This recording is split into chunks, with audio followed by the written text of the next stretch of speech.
Hey, how are you guys doing? King Bullet back. And yes, we're doing an Attack on Titan video. So in this video, I will be analyzing the newest chapter that's dropped. Chapter 138. The penultimate chapter. I don't know what to feel about this chapter. I'm a little bit conflicted. I will be defending my ending prediction within this video. Because once again, just like the last chapter, people think there's inconsistencies. But as you'll find out, there really isn't. This chapter has really been blown out of proportion. So just refuting a few things, but also explaining the chapter. Because a lot of people don't understand what's going on. And I don't blame them. It was a bit of a confusing chapter. So ironically, I will actually be talking about why this chapter actually supports my ending prediction. And at the very least, does not contradict it. And I will try my best to obliterate this crappy idea that Eren is some passive person who'd run away and live on the mountains anytime when he has to make a difficult decision. This is a good place to read the chapter as well. Okay, back in a second.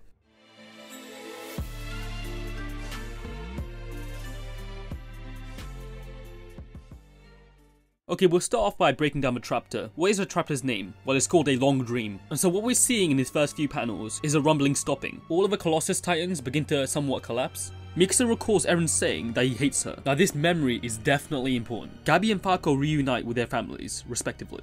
Pieck meets her dad, and Annie goes somewhere to find her dad. But as this is happening, it cuts to the scene with Armin and Reiner, who rise up in Titan form after the explosion that should have taken Eren out from a chapter before. Then out of nowhere, another giant explosion from behind them happens. And yes, it's Eren. Colossus Titan Eren. And yes, he has a very edgy form, it looks a bit cringe, he's a bit skinny. In my opinion, I don't think it's as bad as people think it is, but yes, I do believe it could have been designed a little bit better. However, I do like the fact that they incorporate Eren's Attack Titan head into the design. And yes, as you would expect, it's just a really big Eren. Reiner looks at it, the battle is not over yet. Levi asks Mikasa and Pieck to get back on Falco and fight Eren. Annie sees her dad. The parasite seems to come out of nowhere and emits some sort of smoke or vapor. The people who actually breathed in that vapor are Titanized, and they attack Reiner. Reiner looks at Gabi, John, Connie, and his mother, who have all been Titanized. All the Titan shifters, so Pieck and Annie, help Reiner. Armin says something to Eren, and rushes into a fight with him. Eren is obviously the better martial artist. He seems to be outskilling Armin completely, pretty cleanly hitting those right hands. Mikasa is riding Falco in the sky, then has a severe headache. There's somebody trying to wake her up. She opens her eyes and sees Eren. But there's something off about Eren. He doesn't look like the typical Eren we all know. He has short hair, and seems to be chopping wood. Him and Mikasa seem to be living in his mountain hut in the middle of nowhere. This version of Eren explains that he abandoned the island of Paradise, that he ran away with Mikasa, and decided to not save Historia. This is anti-Eren, the opposite of Eren. The real Eren is a nationalist. He wears a key around his neck. He sought freedom. He sought to save his people, his friends, and to save Historia. Eren has max anger and max initiative. He wants to change the world. However, Mikasa doesn't want him to. I want you to stop for 2 seconds and just think. What do you think Eren means when he says he doesn't want to sacrifice the future of Paradise Island?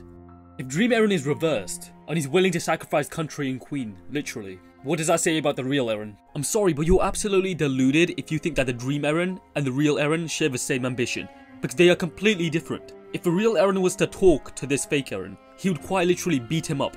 Remember when Frida gave her really passive, we should just all die kind of speech? Eren almost lost it then. Remember all of the times Reiner's told him to give up. All the time John's told Eren to give up because the situation has got too hard. Eren's never ran away from a situation. He always makes a rash, undecisive judgment. You can say this is a character flaw, but it is literally a part of Eren's character. It's who he is. Anyway, back to the Dream Eren. So Virgin Eren, he seems really passive, not angry and not concerned with the politics of the world. Obviously proving that none of this is real. So what's the relevance of this? If you recall, Mikasa did state to Eren in the past that he should give up on his dreams, chop some wood and catch some fish. This dream seems to be what Mikasa wants. Within it, there's no Armin, there's nobody else. And we are finally revealed to the real Mikasa, the selfish one. Now I do think all of this is really engaging for a character. Definitely some interesting writing. Mikasa's being fleshed out here, and obviously that's a good thing, because I will eventually make a video about Mikasa and her character development. Mikasa finally comes to a realization that this dream is not real. Eren telling Mikasa this is what she wanted, but it's something Eren cannot give her, unfortunately. Because to Eren, he has a greater motivation, a greater goal. Something I speculate will be revealed next chapter. Back to chapter 138. So obviously this chapter is about Mikasa, and her acceptance of Eren and his motivation. The fact that she just can't understand him. However, cannot concede at all that she loves Eren. And I think this is what Eren meant when he talked about Mikasa's ignorance. That will Mikasa die? Well, evidently not this chapter. But in the final chapter, will she? Well, I really don't know. I think what's interesting here is the chapter before this. Chapter 137 was about Armin and his point of view. We are told what gives Armin his meaning in life, and that is his friends. Chapter 138, this chapter, was about Mikasa and her point of view. We are even given her meaning in life, which is Eren. So logically speaking, the final chapter, the next chapter, should be about Eren and his point of view and what he wants, his meaning in life. So logically, this wraps up a trio. We got Armin's perspective, we got Mikasa's perspective, and now we finally get Eren's perspective. The final chapter probably revealing who the father is, which should be obvious at this point, since the next chapter is literally gonna be Eren's perspective. The final panel especially supporting this. The final chapter hopefully explaining Eren's two options and Eren's final decision. So back to this chapter, Mikasa realizes that this dream isn't real, and that Eren can't follow through with Mikasa's desires, because Eren is a fighter, he was born this way. If somebody took somebody else's freedom, Eren the freedom fighter would steal that freedom back. Eren has his own motivations, as does Mikasa. And this is it. This is when it finally happens. Something that had been foreshadowed for so long. The separation of Eren and Mikasa, as brought up by Isayama himself. That Eren and Mikasa were eventually gonna separate. Mikasa finally concedes. She accepts that her dream cannot become real, and decides to accept reality for what it is. So later in the chapter, she breaks into Eren's colossal titan, through his jaw, with the assistance of Levi of course, and sees Eren. He seems lifeless, and his eyes unfocused. She rushes toward him with the intent to kill. A question that has been asked many times before. Is she willing to kill Eren? The ultimate question. Does she have the resolve? It should be noted, in her OVA Lost Girl 2, at the end of it, she even questions herself. Does she have the resolve to stop Eren, and prevent his death, to stop his march of fate? Now back to the chapter, what happens next? She imagines the Eren from a dream, anti-Eren, decapitating Eren. Mikasa holds his head and kisses his lips. To me at least, this seems really weird. A lot of people have been saying this is a romantic thing, but it isn't. It's very one-sided. Now I'm not trying to antagonize Mikasa or anything, but this scene reminds me personally of that scene between Griffith and Casca, the scene in which he rapes her.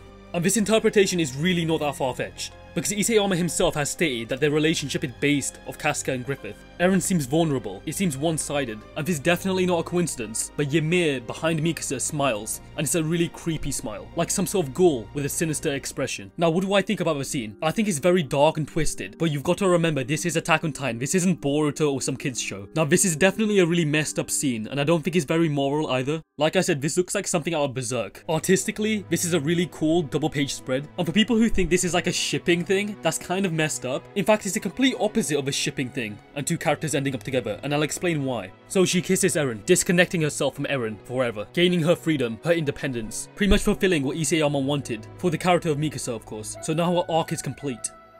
Now many of you might be confused. Wait a minute, does Eren really die?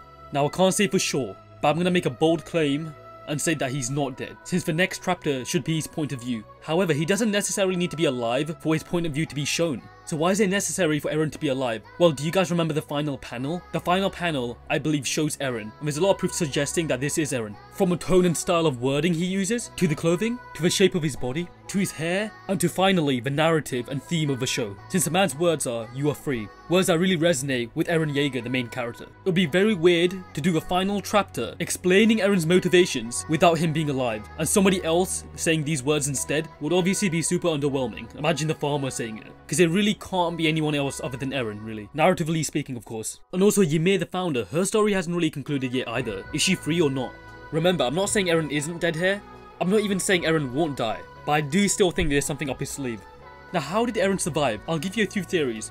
Take somebody like Reiner with the Armored Titan. He was capable of having his head blown away, but was capable of transferring his mind into another body. Eren has access to all 9 Titan shifter abilities, so he would definitely have this. Hence he's literally capable of transforming into other titans, like the Colossus Titan in this chapter. Now would this be poor writing? I don't really think so, since it's already an established ability, which seems ridiculously overpowered, yet we've never seen it since Reiner used it all that time ago. Whether you think that would be an arsepull or not is kind of subjective.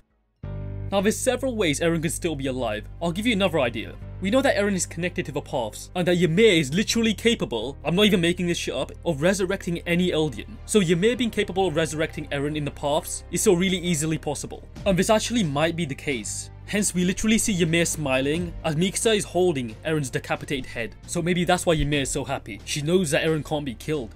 Also, another thing, if he is actually dead and he's only revived in like the paths, maybe that's where the final panel takes place. We never actually see where it happens, it's just a man holding a baby. Every Eldian should be capable of contacting each other from there. So Eren having his final chapter and talking to everybody, explaining his motivations in the actual paths is very plausible too. Now, would Eren being alive destroy Mikasa's writing? I don't really think so, since Mikasa's actually proven, by even trying to kill him in the first place, that she's disconnected from him, and the kiss is kind of to wave him off. Unfortunately, we won't be getting a super long final chapter. It's roughly the same length as every other chapter, about 45 pages. So hopefully Isayama can wrap it up in a way that concludes Attack on Titan. What's my thoughts on this chapter? Well, I thought it was a great chapter. Definitely weird, dark, twisted, and left me conflicted, but I think that's what makes it so great. And like I said, the main point of this video was to kind of refute things people said to invalidate my ending prediction. Essentially, in this video, I proved that nothing from my initial theory is contradicted. I still think Eren is a father to Historia's baby, that they are both parallel to each other, and that there is probably romance between them.